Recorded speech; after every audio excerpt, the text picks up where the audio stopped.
8वीं बोर्ड परीक्षा 2023 आपके जो 4 अप्रैल को विज्ञान का पेपर हुआ था उसके कुछ प्रश्न आपके सामने इस प्रकार हैं और मैं आपके पूरा जो पेपर हुआ था उसकी आंसर की इस वीडियो में देखेंगे। किसी बच्चे ने पेपर मुझे भेजा है, ये प्रश्न भेजे हैं, तो इन प्रश्नों को आप जरूर देखना। उसने जो याद रखे प्रश्न वो सभी प्रश्न आपके पूछे गए थे। एक बार हम प्रश्न देख लेते हैं, फिर इसके आंसर की भी आपके सामने लेकर आएंगे। और ये सारे प्रश्न मैंने आपके मॉडल पेपर में करवा रखे। अगर आपने वीडियो शुरू से अंत तक देखे हैं, अच्छे से वीडियो जिन्होंने देखा उनका पेपर काफी अच्छा गया होगा।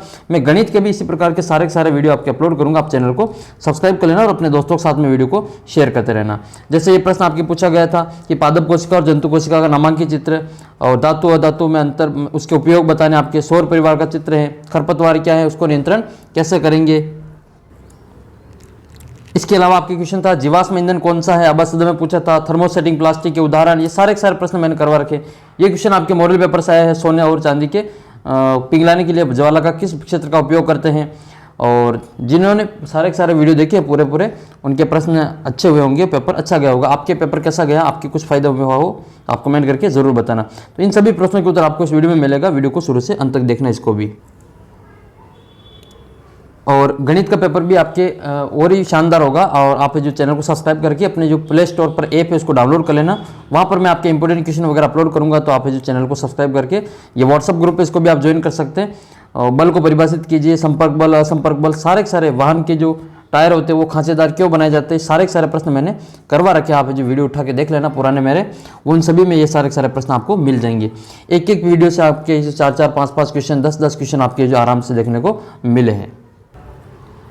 एक क्वेश्चन आपकी यह आया था, खाद क्या है, मानव नेत्र का चित्र बनाना है, अपने नेत्रों को सुरक्षित कैसे रख सकते हैं, बर्फीले रास्ते पर रेत क्यों डाली जाती है, पौधा गर्भ को समझाना है, और पेयजल के आपके 3 गुण लिखने, जंतुओं में अलैंगिक जनन की 2 विधियों के नाम, जो विखंडन, मुकुलन, ये सारी जिसमें आप लिखी होगी आपने। देखते हैं इसका जो आपके आंसर की इसमें हम सॉल्यूशन कर लेते हैं।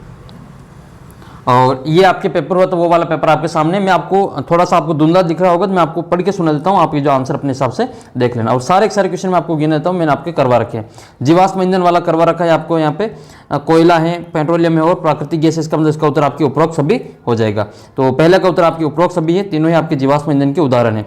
अलैंगिक जनन बता रखा मैंने आपको, यीस्ट और जो मुकुलन जो होता है वो यीस्ट और आपके हाइड्रा में होता है, यीस्ट और हाइड्रा में आपके मुकुलन होता है, और अमीबा में आपके द्विविखंडन होता है। पैरामीशियम में जो होता है वो आपके बहुविखंडन के रूप में इसको जाना जाता है, प्लाज्मोडियम और पैरामीशियम में। अगला प्रश्न है, नर पुरुष हार्मोन कौन सा है, तो ये टेस्टोस्टेरोन। कितनी बार मैंने आपको पूछा था, नर और मादा का जो हार्मोन है वो आपको याद कर लेना है।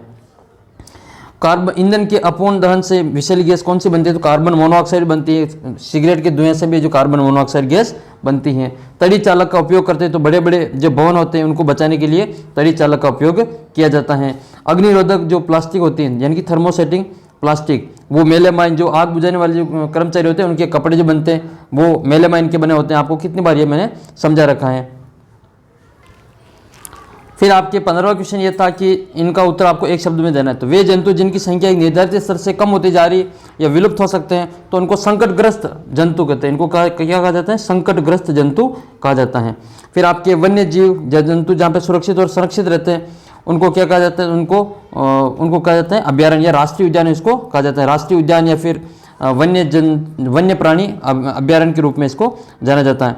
ये भारतीय विशाल गिलहरी का नाम, मैंने आपको एक बार ये पूछा था कि इसके नाम है जो विशन है या किसन है, 2 ऑप्शन देके मैंने बताया था, पूछा था आपको विशन है या किसन है, तो इसका उत्तर जो आपने विशन क्या होगा, इसका आंसर सही है। फिर भारत का प्रथम जो आरक्षित वन क्षेत्र सतपुड़ा राष्ट्रीय उद्यान, नाम लिखा होगा इसमें आपने सतपुड़ा राष्ट्रीय उद्यान, ये इसका आंसर है सतपुड़ा राष्ट्रीय उद्यान। तो ये भारत का प्रथम जो आरक्षित वन था। बल को परिभाषित कीजिए और संपर्क और असंपर्क बल के आपको उदाहरण देने थे।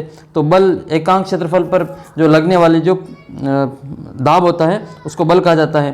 तो बल का जो मात्रक होता है, अच्छा बल को परिभाषित करना, मैंने दाब की बता दी, बल को परिभाषित करना तो किसी वस्तु में खिंचाव या फिर जो धक्का देने से अपकर्षण और अभिकर्षण से जो उत्पन्न होता है उसको बल कहा जाता है। संपर्क बल में आप है जो, और असंपर्क बल में आपने जो एक तो चुंबकीय बल लिख लिया होगा, चुंबकीय बल, गुरुत्वाकर्षण बल, ये असंपर्क बल होते हैं। संपर्क बल में आपने ये घर्षण बल लिखा होगा, एक तो घर्षण बल जो होता है वो संपर्क बल का उदाहरण है। फिर विस्थापन अभिक्रिया का आपको परिभाषित देनी है, तो वह अभिक्रिया जिसमें कम अभिक्रियाशील रासायनिक पदार्थ को अधिक अभिक्रियाशील तत्व जो प्रतिस्थापित कर देता है उसको विस्थापन अभिक्रिया के रूप में जाना जाता है। धातु और अधातु के आपके 3 उपयोग बताने थे, 3 उपयोग तो आपने बताया होगा। जो सोना होता है वो आभूषण बनाने में काम आता है। लोहा होता है वो आपके मशीनें बनाने में काम आता है, मशीनें और कल पुर्जे बनाने में, उद्योग बनाने में काम आता है। इसके अलावा जो कॉपर होता है, कॉपर वो आपके तार बनाने में काम आता है, और पारा जो होता है वो ताप मापने में काम आता है। ये कितनी बार मैंने आपको यहाँ पे समझा रखा और आपने इसका उत्तर सही लिखा होगा। परावर्तन क्या है, यह कितने प्रकार का होता है, परावर्तन के नियम लिखो। तो परावर्तन जो होता है वो किसी जो चिकनी पृष्ठ पर, जो परावर्तक पृष्ठ पर कोई प्रकाश की किरण आती है और वापस उसी दिशा में लौट जाती है, तो यह जो परावर्तन कहलाता है। और यह जो 2 प्रकार का होता है, वो 2 प्रकार का कौन कौन सा, एक तो आपका नियमित परावर्तन और एक आपका विसरित परावर्तन। नियमित परावर्तन आपके समतल जो चिकनी पृष्ठ होती है उस पर होता है। आने वाली किरणें और जाने वाली किरणें समांतर होती हैं। इसमें आने वाली किरणें तो समांतर होती हैं लेकिन जाने वाली किरणें समांतर नहीं होती हैं। परावर्तन के नियम, आपतन कोण और परावर्तन कोण का मान बराबर होता है। और अभिलंब, आपतित किरण और परावर्तित किरण तीनों एक ही तल में एक ही बिंदु के ऊपर स्थित होते हैं। मानव नेत्र का आपने नामांकित चित्र बना लिया होगा, इसमें आपको बताया था मैंने, आपकी नामांकित चित्र बनाना है। अपने आंखों की देखभाल आप कैसे करेंगे ये अपने अनुसार आपने ये लिखा होगा। फिर आपको ये इसमें भरना है रिक्त स्थान की पूर्ति में। तो प्लास्टिक, विद्युत और उष्मा के क्या होते हैं, प्लास्टिक कुचालक होती हैं। ये क्या होती है, कुचालक होती हैं। जल निकास व्यवस्था में जो प्लास्टिक अपशिष्ट होते हैं, ये वहाँ पर आपको मैंने पहला प्रश्न करवा रखा है। तो ये प्लास्टिक होती है वो आपके सर्वाधिक बाधक होती हैं। तो प्लास्टिक अपशिष्ट आ जाएगा यहाँ पे, प्लास्टिक अपशिष्ट सर्वाधिक बाधक होती है। पदार्थ जो प्राकृतिक प्रक्रिया से जीवाणु से क्रिया करके अपघटित होते हैं वो जैव निम्नीकरण कहलाते हैं। तो इसमें आपने भरा होगा जैव निम्नीकरण। तो सारे के सारे प्रश्न तो वो के वही है जो आपके जो मैंने यहाँ पे मॉडल पेपर में करवाए थे। नायलॉन क्या है, तो नायलॉन एक कृत्रिम रेशा है, ये भी करवा रखा है। प्रथम कृत्रिम रेशा है ये कृत्रिम रेशा। ये सारे के सारे आपने किए होंगे और बहुत ही अच्छे नंबर आपके आएंगे। फिर आपको मिलान करना है। तो बिटुमिन जो होता है वो पेंट निर्माण में काम आता है। एलपीजी ये ईंधन के रूप में काम आता है। अक्षय प्राकृतिक संसाधन ये सूर्य का प्रकाश है। पेट्रोलियम को काला सोना कहा जाता है। ये मैंने कल ही जो एक वीडियो बनाया था लास्ट का, वो आज सुबह जो वीडियो अपलोड किया था उसमें आपने देख लेना, ये सारे के सारे प्रश्न आपको मिल जाएंगे। फिर आपको एक शब्द में उत्तर देना है, ये तो आपने कर लिया 15वां। तो सोना और चांदी को पिघालने के लिए स्वर्णकार ज्वाला के किस क्षेत्र का उपयोग करता है, ये बताया था। ये नीले रंग की जो बाह्य ज्वाला होती है, बाह्य क्षेत्र का उपयोग इसमें करता है, जिसमें जो नीले रंग की ज्वाला होती है। भू संक्रमण से क्या समझते हैं, भू संक्रमण व्यवस्था क्यों की जाती है, तो आवेश को जो पृथ्वी में समाहित करने के लिए भू संक्रमण की जो व्यवस्था की जाती है। सौर परिवार का आपने नामांकित चित्र बनाया होगा, बीच में सूर्य बना के फिर इसके जो इस प्रकार से राउंड राउंड करके 8 ग्रह आपने बना दिए होंगे। बुध, शुक्र, पृथ्वी, मंगल, बृहस्पति, अरुण, वरुण, यम, इस प्रकार से आपने सारे जो 8 ही ग्रह के नाम आपने लिख लिए होंगे। तो सारे के सारे प्रश्न अच्छे हैं, आपकी पेपर बहुत ही अच्छा, जो वीडियो लगातार देखते हैं उनके पेपर काफ़ी अच्छा गया होगा। ये मनुष्य में अंतःस्रावी ग्रंथियों का आपको नामांकित चित्र बनाना है। तो ये गले में आपने बनाई होगी थायराइड ग्रंथि, मस्तिष्क में आपने पीयूष ग्रंथि, और फिर आपने जनन अंगों की जो ग्रंथियाँ वो सारी इसमें बना दी होगी, अग्न्याशय ग्रंथि वगैरह ये सभी। अलैंगिक जनन को परिभाषित कीजिए, और अलैंगिक जनन की 2 विधियों के नाम आपने लिखा होगा। एक तो मुक्कुलन है, विखंडन है और बहुविखंडन है, ये सभी आपके अलैंगिक जनन की विधियाँ हैं। फिर आपके प्रश्न, बल को परिभाषित करना, ये तो आपने कर ही लिया होगा।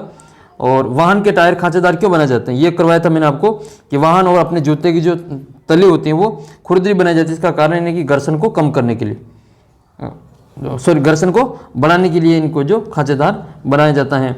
और बर्फ के जो ढके रास्तों को रेत पर क्यों डाली जाती है, तो उसको पे जो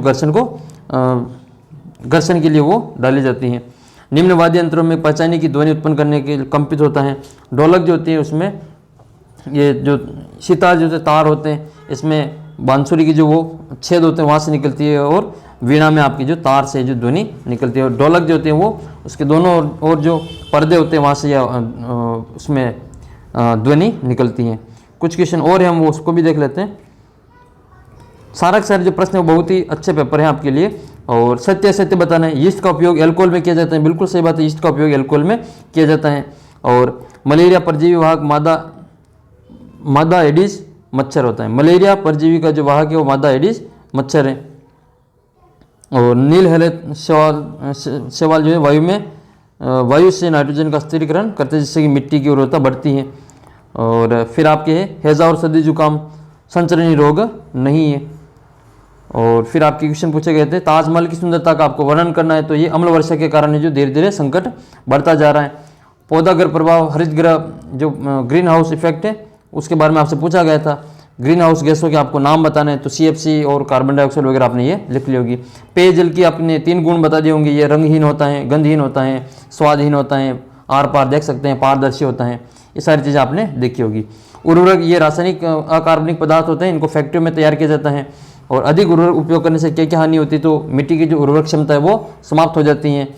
खाद क्या है, तो ये कार्बनिक पदार्थ होते हैं, ये खेतों में तैयार किया जाता है और इसमें जो ह्यूमस की मात्रा बहुत अधिक होती है, ये मिट्टी की उर्वरक क्षमता को बढ़ाते हैं। सिंचाई का मैंने बताया था कि एक निश्चित समय अंतराल के बाद में फसल को पानी देना सिंचाई कहलाता है। ये सुबह ही बताए सारे प्रश्न। जल संरक्षित करने की 2 विधियों के नाम आपको बता रखे हैं, तो फव्वारा पद्धति है, फव्वारा पद्धति असमतल भूमि के लिए, और दूसरा जो है आपके ड्रिप सिस्टम, जिसको बूंद बूंद पद्धति कहा जाता है, ये समतल भूमि के लिए किया जाता है। तो ये दोनों आपने लिख लिए होंगे। खरपतवार क्या है, तो भूमि फसल के साथ में जो अनावश्यक जो पदार्थ पेड़ पौधे उग जाते हैं उनको खरपतवार कहते हैं। इनको नियंत्रण कैसे कर सकते हैं, तो पहला तो यही है कि आप जो उनकी जो पुष्पन की जो अवस्था होती है, यानी कि जो उनके फूल आने से पहले ही उनको, बीज आने से पहले उनको उखाड़ लो। दूसरा, इसमें आपको कुदाली की सहायता से, खुरपी की सहायता से। तीसरा, इसमें आपको रासायनिक जो दवाइयों का उपयोग करके, इसमें जैसे 2,4-D है, ये रासायनिक उर्वरकों का दवाइयों का उपयोग करके इसको कम किया जा सकता है। तो जैसे आपके विज्ञान का पेपर अच्छा गया है, वैसे ही आपके गणित का पेपर भी और इससे और अच्छा जाएगा अगर आप जो मैं वीडियो अपलोड करूंगा उसको अगर आप लगातार देखेंगे। और चैनल को सब्सक्राइब कर लेना है, और इसका जो अपना जो ऐप है उसको प्ले स्टोर पर जाके इसको डाउनलोड कर लेना। वहाँ पर मैं टेस्ट वगैरह डालूंगा तो वो आप दे देना, काफ़ी फ़ायदा मिलेगा आपको। और गणित के जितने मैं वीडियो अपलोड करूँ वो सारे के सारे वीडियो आपको देखना है, तभी आपको जो फ़ायदा पूरा मिलेगा। कई बच्चे वीडियो को पूरा नहीं देखते और फिर कहते हैं कि अपने क्वेश्चन आपका एक भी नहीं आ रहा है। ये सारे के सारे क्वेश्चन मैंने करवा रखे, तो आप जो निश्चित रूप से वीडियो देखेंगे तो आपको फ़ायदा मिलेगा। और अपने दोस्तों के साथ में वीडियो को शेयर जरूर करना। आपको कुछ फ़ायदा मिला हो तो आप कमेंट करके ज़रूर बताना। आपका पेपर कैसा गया ये भी आप कमेंट करके बता देना। व्हाट्सअप लिंक, ग्रुप का जो लिंक है वो नीचे दे रखा है, उसको ज्वाइन कर लेना। और ऐप का भी लिंक दे रखा है, उसको डाउनलोड कर लेना। इस चैनल को सब्सक्राइब करके वीडियो को अपने दोस्तों के साथ में शेयर कर देना। जल्दी मिलते हैं आपको अगले वीडियो में गणित के पेपर के साथ में। तब तक जय हिंद, जय भारत।